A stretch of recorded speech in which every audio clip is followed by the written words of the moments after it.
नमस्कार, मैं स्वामी जगन्नाथ मिश्र। आज विषय हिंदी है। क्षितिज भाग 1 काव्य खंड है। 9th क्लास के बच्चों के लिए है। पाठ का नाम है साखियाँ। कवि इसके हैं कबीरदास जी। और इसके पहले 3 साखियाँ मैंने पिछले वीडियो में आप लोगों को बताया था। कबीरदास के तीनों साखियों को और उनकी जीवनी भी मैंने आप लोगों को बताई थी। आज उसी क्रम में हम आपको पहले उनके जीवन परिचय के विषय में थोड़ा सा बताते चलें। जो पिछले वीडियो में आपने पढ़ा भी था, थोड़ा वो आपका पुनरावृत्ति हो जाएगा, रिवीजन हो जाएगा। और इसके बाद जो बाकी 4 साखियाँ और इस पाठ के अंतर्गत बचा हुआ है, आज उसकी भी व्याख्या आपको बताएंगे। कबीरदास जी का जन्म सन 1398 ईस्वी में काशी में लहरतारा नामक स्थान पर हुआ था। चूँकि ये जुलाहे का काम इनके दंपति करते थे और यही कारण था कि कबीर कुछ पढ़ लिख नहीं पाए और अपने माता पिता के कार्यों में संलग्न हो गए। लेकिन माता पिता के देहांत के बाद ये अपने उस कार्य को निरंतर करते रहे। इनका विवाह लोई नामक एक स्त्री के साथ हुआ, जिनसे 2 बच्चे हुए, कमाल और कमाली।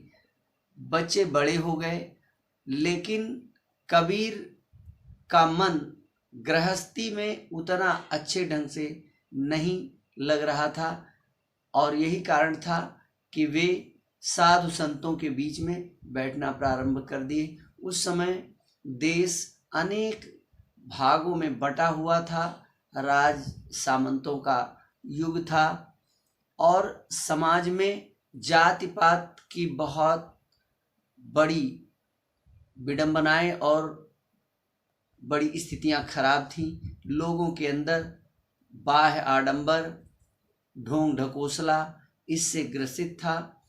क्योंकि कबीर जी का जन्म एक विधवा ब्राह्मणी के गर्भ से हुआ था और पालन पोषण इनका एक जुलाहे दंपति के यहाँ हुआ, इसलिए इनके जीवन पर दोनों जातियों का विशेष रूप से प्रभाव रहा। इसीलिए वे आगे चल करके चाहे हिंदू धर्म में अथवा मुस्लिम धर्म में जो ढोंग ढकोसला या आडंबर थे, उनका इन्होंने पुरजोर विरोध किया और समाज को एक नई दिशा दिखाने का प्रयास किया। और आगे चल करके इन्होंने अपने गृहस्थ जीवन से पूरी तरह से अलगाव किया और साधु संतों के बीच में बैठना प्रारंभ किया। और यही कारण है कि वे एक संत के रूप में हो गए और जगह जगह घूम घूम करके लोगों को अपनी बातों को बताने लगे। और इसके बाद इनके तमाम अनुयायी हो गए। उन अनुयायियों में इनके जो 2 परम शिष्य रहे, उन्होंने इनके द्वारा कहे गए एक एक शब्द को, एक एक दोहे पदों को संकलित करना प्रारंभ किया और आगे चल करके एक बहुत बड़ी उपलब्धि के रूप में, एक बड़ी पुस्तक के रूप में हम लोगों के समक्ष आया, जिसका नाम दिया गया बीजक। और बीजक 3 खंडों में विभाजित हो गया, साखी, सबद और रमैनी। साखी का मतलब है साक्षी, प्रत्यक्षदर्शी, जिसमें आपके पद आते हैं। इसके बाद में सबद जिसमें दोहे आ जाते हैं।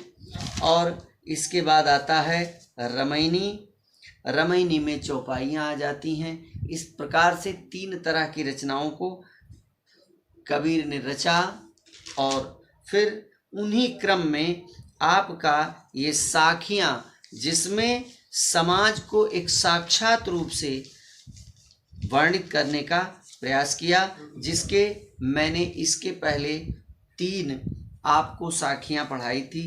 3 दोहे आपको मैंने 3 पद मैंने आपको दिए थे, जिसमें मान सरोवर सुभग जल, हंसा केल उड़ाएं, यहाँ से लेकर के और हस्ती चढ़िए ज्ञान की, सहज दुलीचा डार। यहाँ तक मैंने पढ़ाया था। आज आपको पखा पखी के कारणे सब जग रहा भुलान, जैसा कि मैंने आपको यहाँ एक संकेत दे दिया है, केवल एक साखी दिया है और इसी से संदर्भित 4 साखियां और हैं जिनकी आज आपको हम व्याख्या बताएंगे। आगे व्याख्या की ओर चलते हैं। चलिए आइए देखते हैं। पखा पखी के कारणे सब जग रहा भुलान, और निरपक होई के हरि भजे सोई संत सुजान। कबीरदास जी कहते हैं कि मनुष्य पक्ष और विपक्ष के चक्कर में, पक्ष का मतलब है अपनी ओर, विपक्ष का मतलब है दूसरी ओर, इसी चक्कर में आदमी पड़ा हुआ है। अपने और पराये के चक्कर में पड़ा हुआ है और इसी बात को लेकर के इस संसार के सभी लोग आपस में लड़ते रहते हैं। वे अपने अपने झगड़े में ईश्वर को भूल गए हैं। पखा पखी के कारणे सब जग रहा भुलान। ये पूरा संसार किसे भूल गया? ईश्वर को भूल गया। यह अपना है, यह पराया है, यह मेरा है, यह उसका है। इन सारी चीज़ों के लिए आपस में लड़ता रहा, लेकिन जिस ईश्वर ने उसे इस संसार में भेजा है उसे वह भूल गया। जो व्यक्ति बिना किसी भेदभाव के निष्पक्ष होकर के अपने स्वार्थ को छोड़ करके अलग होकर के इस संसार में चलता है और ईश्वर की भक्ति में मगन रहता है, वही सच्चे अर्थों में एक सच्चा मनुष्य कहा जाता है। कबीर ने एक जगह ऐसा भी कहा कि आवत संग न जात संघाती, कहा भये दरि बाधों हाथी।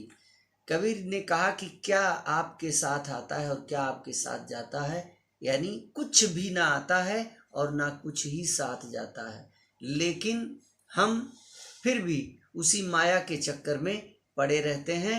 और उन्होंने इसी क्रम में एक लाइन और कह दिया कि कहे कबीर अंत की बारी, हाथ झारी जस चले जुआरी।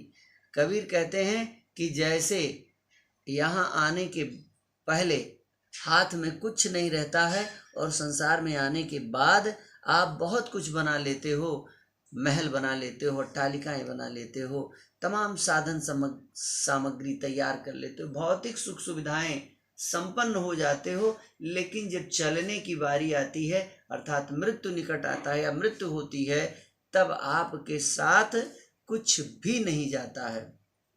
इसलिए दरवाजे पर हाथी बांध लो, चाहे हेलीकॉप्टर खड़ा कर लो, कोई मतलब नहीं, वो साथ आपके नहीं जाता। और कैसे चले जाते हो? जैसे जुआरी जुआ खेलता है और सब कुछ जब हार जाता है तब हाथ झाड़ के और चल देता, कहता अब कुछ नहीं रह गया, तो वही गति होगी। इसलिए कबीर यही कहते हैं कि जो इस संसार में बिना किसी भेदभाव के निष्पक्ष होकर के ईश्वर की भक्ति में मगन रहता है, वही सच्चे अर्थों में एक सच्चा मनुष्य कहलाता है। ये आपका था पहले पंक्ति का। और पहले जो आपका साखियों का जो पहला अभी मैंने बताया, पखा पखी के कारणे सब जग रहा भुलान, निरपक होई के हरि भजे सोई संत। सोही संत सुजान है। सुजान माने सबसे चालाक है। अगला है कि हिंदू मुआ राम कहे, मुसलमान खुदाई, कहे कबीर सो जीवता, जो दुहू के निकट न जाई। आज इस संसार में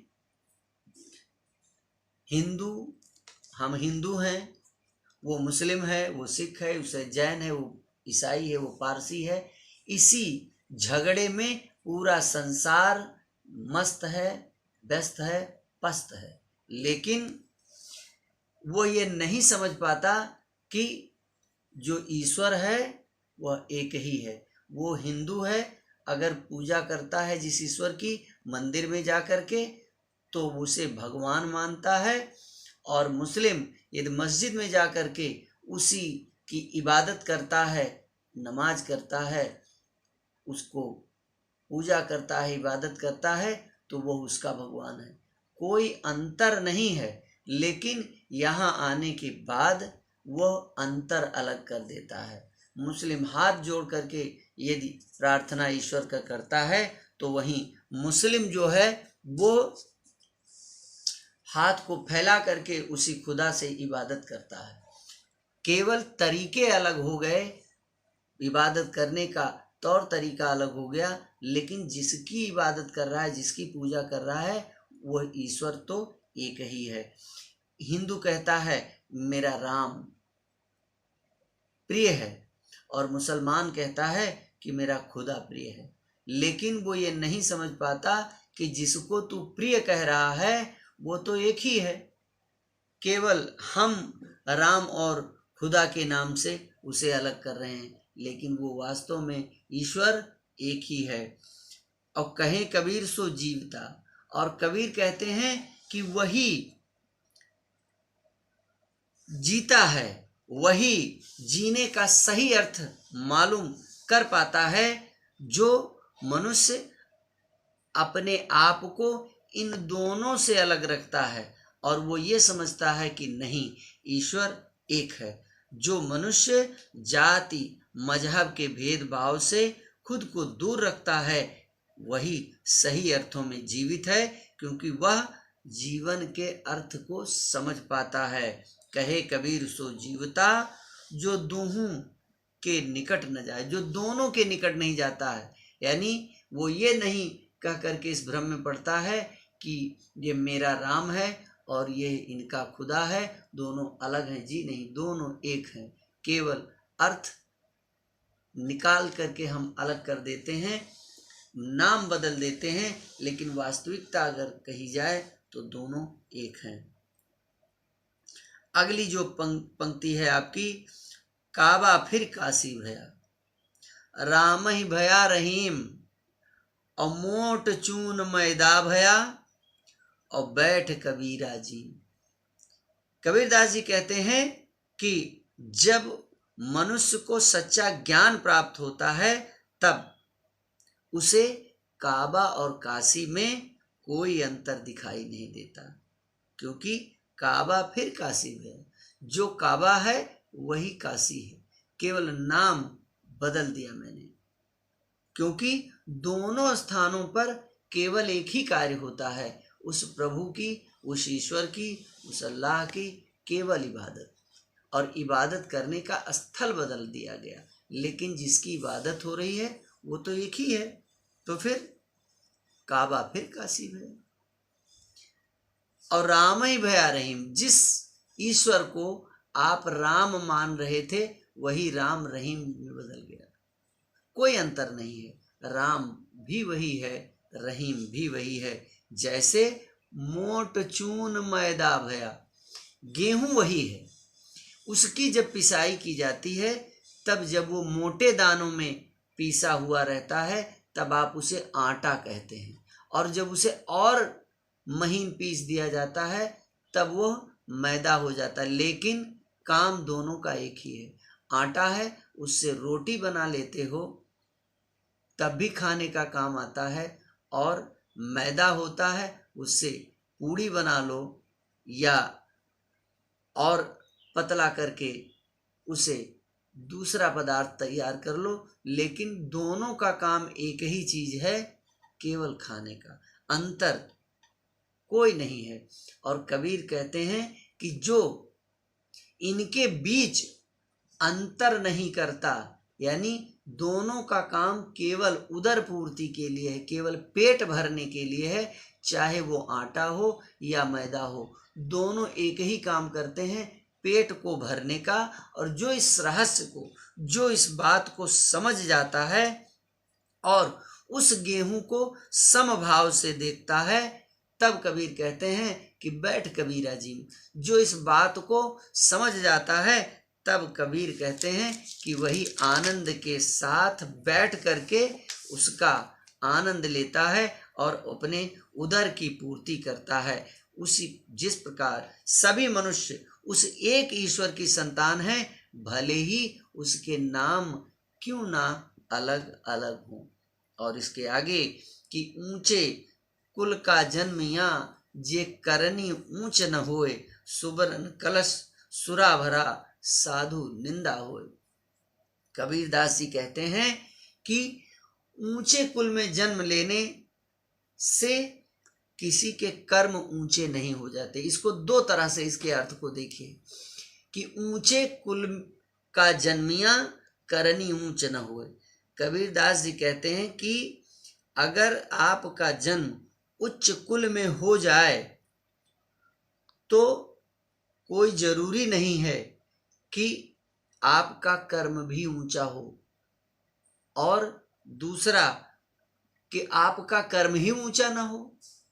ऊंचे कुल में आप जन्म ले लीजिए, लेकिन आपका कर्म ऊंचा ना हो तो उस उच्च कुल में जन्म लेने का कोई अर्थ नहीं, कोई मतलब नहीं होता है। जिस प्रकार से सोने के घड़े में यदि शराब भर दिया जाए तो वह अमृत नहीं हो जाएगा, वो रहेगा शराब ही। और कबीर कहते हैं कि ऐसा नहीं होना चाहिए। यदि ऊंचे कुल में जन्म ले लिया है तो अपने कर्म को भी ऊंचा करना चाहिए। यदि कलश आपको सोने का मिल गया है तो उसमें अमृत रूपी जल भरना चाहिए, स्वच्छ जल भरना चाहिए, जिससे पीने के बाद उसका आनंद प्राप्त हो, ना कि उसकी निंदा हो। यदि सोने के कलश में आप शराब भर देंगे तो उस सोने के कलश की निंदा होती है। कबीर कहते हैं कि सुवर्ण कलश सुरा भरा तो साधु निंदा होए। साधु का मतलब है यहाँ सज्जन पुरुष का। यदि आप ऊंचे कुल में जन्म ले लिए और आपके कर्म ऊंचे ना हो तो उस कुल की निंदा होती है, उस कुल का अपमान होता है। अतः मनुष्य को चाहिए कि वह अपने उस ऊंचे कुल को ध्यान में रखते हुए उसे अनदेखा ना करके उसकी मर्यादा को ध्यान रखें। यदि उसको ऐसा नहीं करेंगे तो उसके कुल अमर्यादित होगी और फिर मनुष्य अच्छे कर्मों को नहीं करेगा तो उसे महानता नहीं प्राप्त होगी। अतः मनुष्य को चाहिए कि यदि जन्म ऊंचे कुल में प्राप्त हो गया है तो उसके कर्म भी ऊंचे होने चाहिए। यदि जिस प्रकार से सोने का कलश यदि है तो उसमें स्वच्छ जल ही भरना चाहिए, ना कि शराब भरना चाहिए। यदि ऐसा होता है तो उस सज्जन की निंदा होती है। यदि कर्म ऊंचे ना हो तो कुल की निंदा होती है। इसलिए कबीर कहते हैं कि यदि ऊंचे कुल में जन्म मिल गया है तो कर्म भी ऊंचा होना चाहिए। ये हो गया आज आपके पूरे साखी पद की व्याख्या। अब इसके उपरांत आपको साखी के पश्चात आएगा इसी क्रम में अगले वीडियो में जो हम आपको बताएंगे वो दूसरा पद आपका सबद। सबद मिलेगा। सबद में केवल 2 पद हैं। इन दोनों पदों को एक ही दिन में आपको दोनों पद हम अगले वीडियो में बताएंगे। और जैसा कि निरंतर कहते जा रहे हैं, बार बार प्रत्येक वीडियो में आप लोगों से कहते हैं कि आपकी कक्षाएं चल नहीं पाई, आपके जो परिणाम होने चाहिए थे, आपके अनुरूप जो होने चाहिए थे, जो साल भर आपने पढ़ा, एग्ज़ाम नहीं दिया, फिर भी आपको कक्षोन्नति कर दी गई, आप अगले क्लास में पहुंच गए। लेकिन अगले क्लास में पहुंच तो गए, लॉकडाउन चल रहा है, कोरोना जैसी महामारी अपना विकराल रूप निरंतर दिन प्रतिदिन बढ़ाती जा रही है। तो घरों में रहते हुए आप पढ़ाई करते रहिए।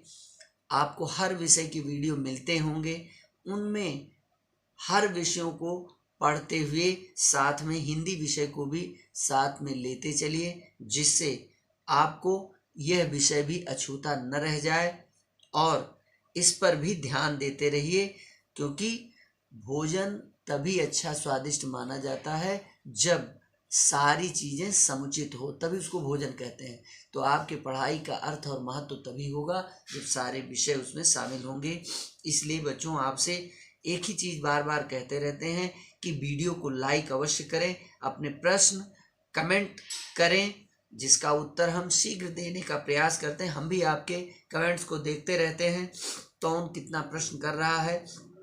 और आपका ये जो प्रगति पथ चैनल, जिस पर आपको प्रत्येक दिन के वीडियो मिलते रहते हैं, उसे आप सब्सक्राइब अवश्य करें। बेल आइकन दबा करके अपने साथियों के साथ इस वीडियो को शेयर अवश्य करें। धन्यवाद।